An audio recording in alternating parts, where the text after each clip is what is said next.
Welcome to Same Spit, Different Face TV. Well, my opinions is facts, and if you don't like my opinions, you can start your own podcast.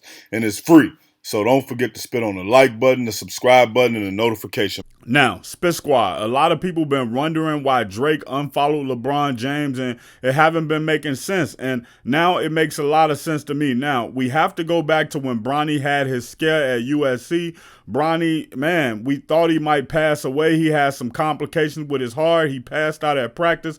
We don't know the extent of everything that ended up happening with him, but we know that he was out for a little while. He came back and played. He kind of played subpar, but in order to keep his stock on the rise, in order to keep him visible, Drake brought Bronny out at a show in order to help LeBron James market Bronny. So when you look at this situation, hey man, your son is a subpar basketball player at this point. He just came off one of the biggest injuries of his life.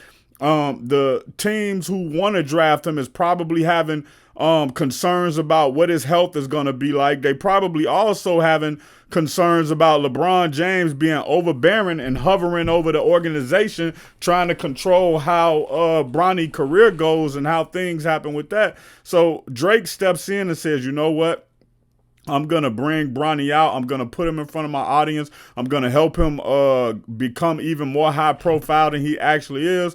And then LeBron James replayed Drake by going to a Kendrick Lamar concert. Now, I know a lot of y'all saying, yo, it's just music. He went there and allegedly his wife is the one who wanted to go. So obviously, if your wife want to go, you want to go. And he ended up leaving before Kendrick performed Not Like Us, or he came in after Kendrick performed Not Like Us.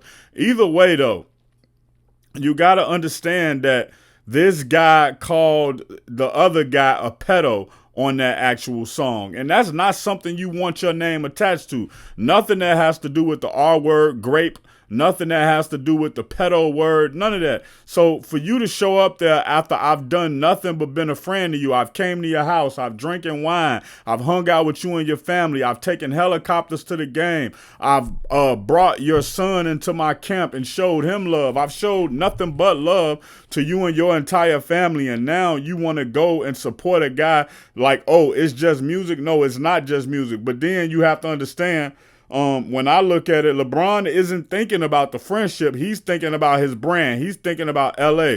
I'm in LA now. I'm a Los Angeles Laker. I don't want the people to turn on me. Kendrick Lamar is basically speaking for the culture right now. Let me show up and let me show everybody that I'm rocking with the West Coast 100%.